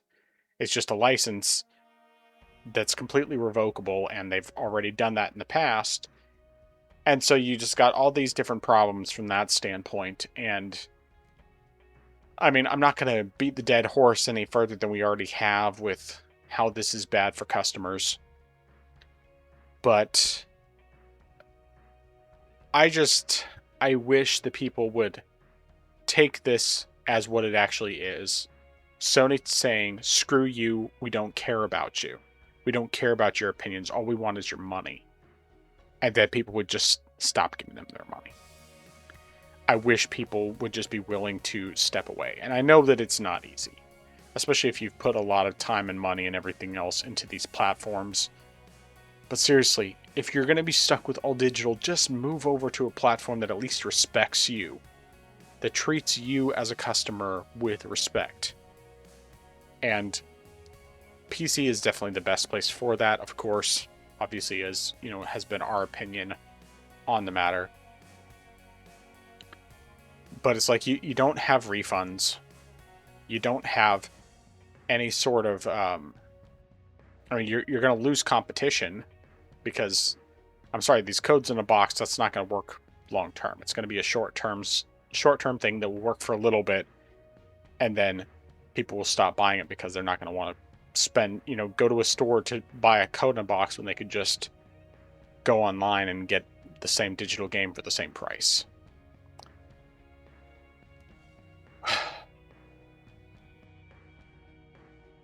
And of course, to make matters even worse about all this, the fact that they didn't even talk to their customers. There's been all this backlash online, and they did not even have the decency to say anything to their customers. They just talked to their shareholders, and that's it. And they basically told their shareholders, well, the customers don't really matter because they're going to just buy the games regardless. And I've heard other people say this, and I agree with it. I want Sony to have their Wii U era. I want the PlayStation 6 to be their Wii U. I want them to learn that they can't just keep screwing over their customers and get away with it. But the unfortunate reality is I don't think that's going to happen. I don't think there's enough people who are going to be willing to say, no, I'm not going to buy this. And so Sony's just going to move forward. And even though this is the perfect opportunity for Xbox to do a reverse Uno on Sony, 13 years after Sony embarrassed the crap out of them, they're not going to do it. Because they're just going to step on another rake. They're going to do the same thing. And while I do think they're doing things that are more positive on the digital side, they're still probably going to require everybody to go full digital. They're probably not going to have even a disk drive on the Helix console, and they're also not going to have physical games next gen. Now, if they really want to win, well, at least if they want to win a lot of market share, not necessarily completely turn things around, because I don't think that's going to happen, but if they were to just simply say, we are going to have physical discs next generation, that you're going to have another full generation with physical games, they could definitely win over a lot of people. But of course, then there's still the Xbox tax, which means that no matter what they do, it's going to be spun negatively by pretty much the majority of the press and people who have Xbox or Game Pass derangement syndrome. Because that's just the way it goes. That's the way it's been going. It's so funny to me thinking about the fact that I used to be such an Xbox hater. I made fun of them so much. And especially with when they originally talked about the Xbox One, I made fun of it like crazy. I've never bought an Xbox. The few times I've even considered getting an Xbox, I never did.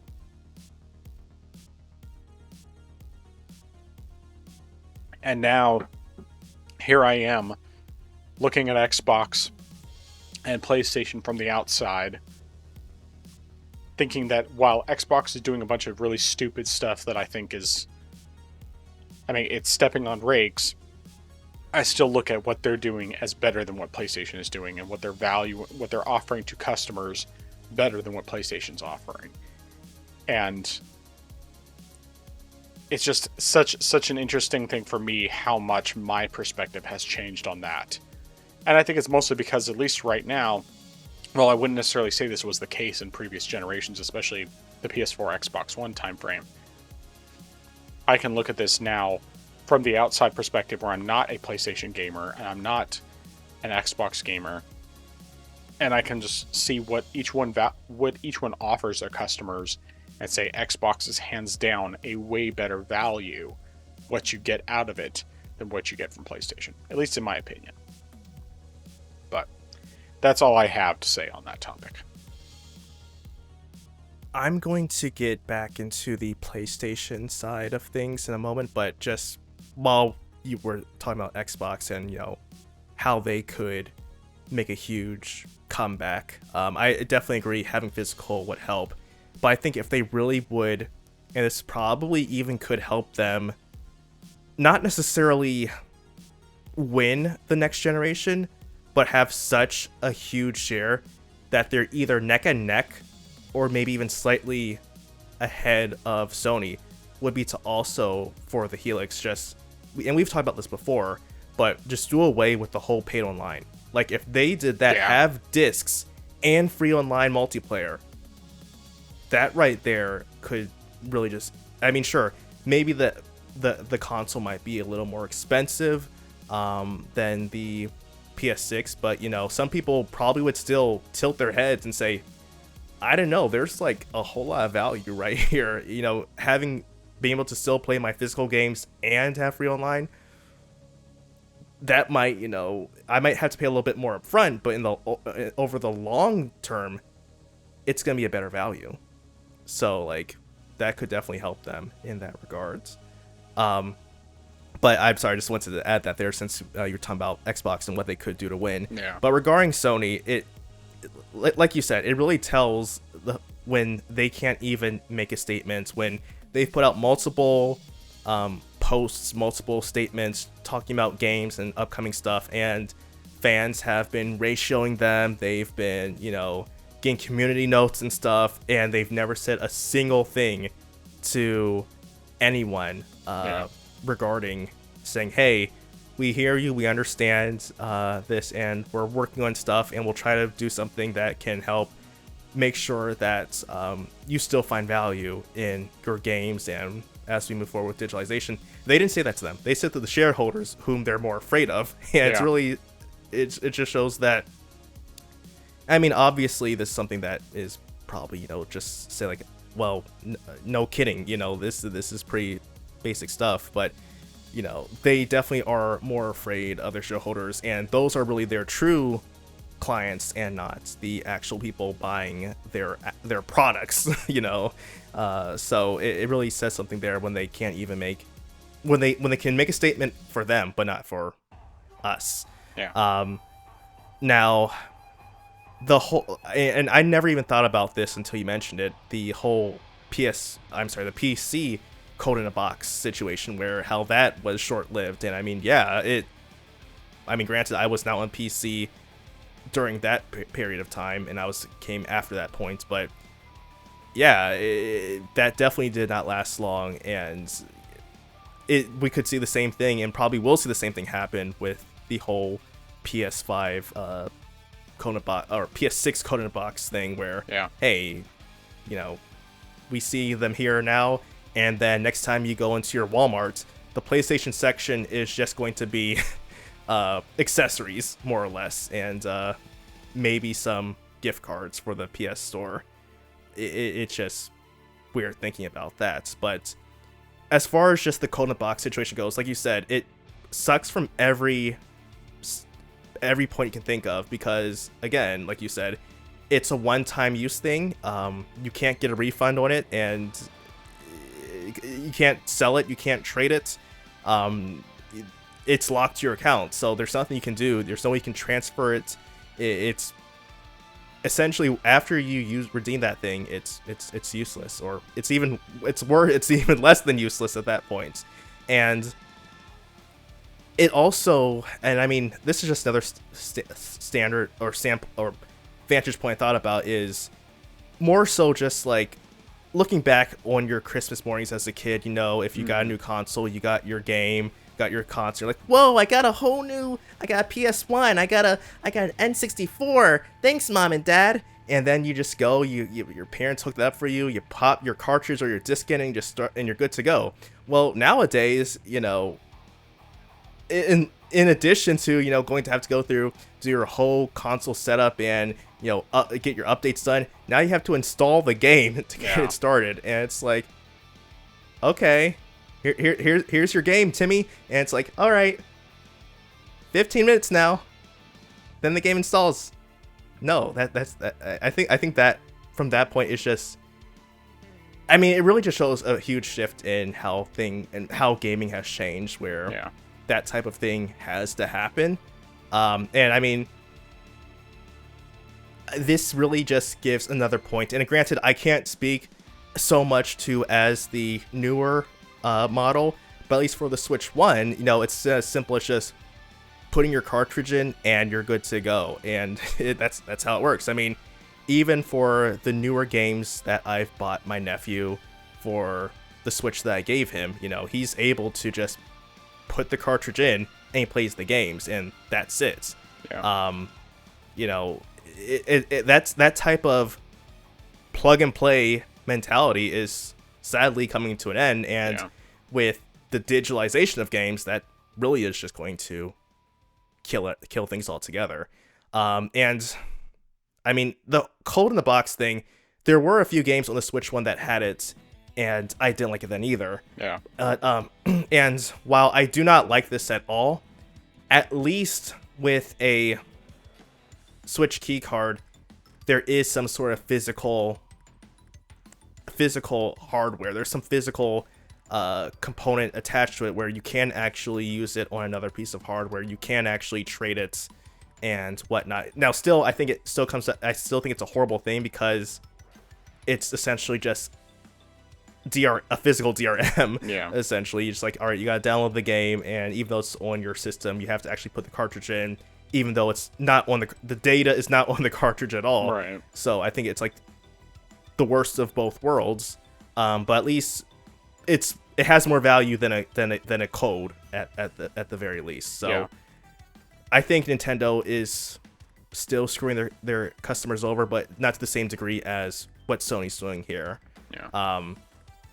But yeah, I do not like this at all. And of course, as we mentioned before, if the Sony fans if their gamers really want to make Sony backtrack, they have to do more than just a whole week of, oh, we're just not going to play these games. We're not going to buy your games during this one slow period. I'm sorry, this one slow week. You actually have to do something a whole lot longer and actually make them feel it. And also, just don't say anything at all. Just, just do it and say, whoa, our numbers just suddenly dropped. What happened? We did not see this coming. Whereas it's like, hey guys, hey investors, so we saw this announcement here on Twitter from a user named at Angry Gamer 1337, and he said he's not going to buy any games this week. So we just want to let you all know that this one slight dip is completely fine. We expect the next month, when we release big AAA game, to do well though, because he did say he would buy the game later on that month. So don't worry, that 1 week is completely fine. So again, make sure you actually do something that matters, not do something that is completely worthless. But yeah, that's all that I have. All right. Well, let's get into our recommendations and dissuasions. Want to start us off? All right. So I've got a couple recommendations. The first one is going to be, if you do want to make sure you complete all the story stuff in Power World, make sure that you do them. Do not go ahead and intentionally or unintentionally skip ahead to the tower fights, even if you're like, all right, I think I'm ready to do this now. If you want to make sure you don't miss out on anything, do those first, because you cannot go back and, you cannot do that over again unless you do a completely new game file. So make sure you do that. The other recommendation I have is to, and this is primarily if you're on PC, or maybe if you're going to switch over to PC or do any type of PC gaming, keep your controllers, because those things will actually have value, or those things will probably benefit you when you least expect it. When my nephew was over, he was playing Minecraft on my PC, and my niece wanted to play Stardew, and I said, well, he's on the PC right now, and I could give you my Steam Deck to use, but the problem is I don't know how Steam would handle two games being registered at the same time, so I just said since I have the GOG version, I'll pull it up on my old laptop and you can play it there. Problem is that the controllers I had did not have any type of driver support set up for those type of controllers, so I had to pull out my Xbox controllers, and it's like, all right, cool, these were like back in storage, those are like in boxes and stuff, but I'm glad I had them because those natively worked outside on Windows, so I was like, that's great. So make sure you keep any controllers you have because they could be very useful in situations where you least expect. Agreed. Yeah, I still have my Wii U Pro controller, and I mean, I haven't really used it all that much since I got some other controllers I wanted to use, but it does in fact work in quite a few games. When I've tested it out, it's worked, so it's been a good extra controller when I've needed it. But yeah, sorry, 1 second. Sneeze is trying to attack me. I've been fighting allergies constantly. It's been very annoying. All right. My recommendations. First of all, I want to recommend the movie Spinal Tap 2. I just got that over the weekend, and of course I love the original This Is Spinal Tap, but the sequel that just came out, I think it was last year, just fantastic. It's very, very funny. It's not a family-friendly movie. It is not kid-friendly at all. Neither one of them are. They are... The original This Is Spinal Tap, I believe, may have been... It was either one of, if not the first mockumentary that came out. And it's very much a cult classic. And then the new one that came out is... has the same people, but they're much, much older. Because the original one came out in 1982... and then the new one came out in 2025. So these guys are significantly older than they were back with the original movie, but yeah, it's quite funny. Very much worth it. Let's see, find my thing here. Oh, yes. In Black Flag Resynced, I definitely recommend tracking down, once you have the opportunity, tracking down the new officer to add to your ship that will give you perfect brace, because it's very useful for ship combat, especially when you're dealing with some of the harder challenges like going after the forts and that sort of thing. I imagine it's probably going to be very helpful when it comes to going after the legendary ships, but I'm not going to do that till my ship is fully upgraded. And then lastly, I want to recommend the Anchor brand Switch 2 dock, because it is nice and compact and not terribly expensive. At least right now, I think they're still on sale. But I got mine for $36, so it was a pretty good price, and it's nice and compact, a lot better for having on a desk and all that, and great for traveling because it doesn't take up nearly as much room as the regular Switch 2 dock does. It has all the hookups, so that's what I have for recommendations. All right. Dissuasions. My dissuasion is going to be, do not buy Dragon Ball games at launch anymore. They are, and this has happened again, they are releasing games, and even if you pay for the ultimate edition of these games, they're going to come out later on with DLC and expansions, and you will not get that content, and you'll have to pay for it. Additionally, they will release a new Ultimate Edition that does have the new DLC or expansion in it. And so if you bought it, then you are a sucker. And they just released the new DLC for Sparking Zero last week, and just as I predicted, the expansion, which includes characters that should have been there in the base game, were included, and you now have to pay an extra $40 if you want to get that new expansion. And if people spent $100, that's $140 now. So yeah. Yeah. Sounds about right. All right. My dissuasion. If you come... Let me back up. if you're working on a PC and you have a program that says it needs to update, but the program is working without the update, and you have a time-sensitive situation, do not do the last-minute update. Wait until after you've completed what you need to do, and then come back to it after the fact in case something breaks. That's definitely good advice. I mean, I probably should do certain updates here and there, but sometimes if I have a mentality of if it ain't broke, don't fix it. Yeah. Or you will end up breaking it. So I mean, I definitely think if you do have something time sensitive, that makes it more precious to not update it. So definitely great advice there. All right. Well, where can people find you?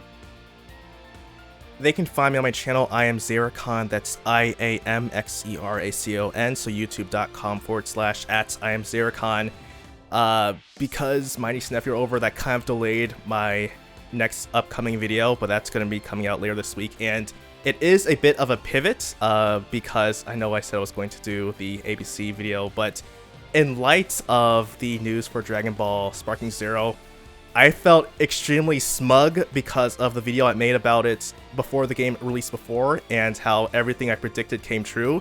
And so for those who said I was going to be wrong and was just being a hater, I kind of wanted to have my little smug victory lap. So that video is going to be coming out later on this week.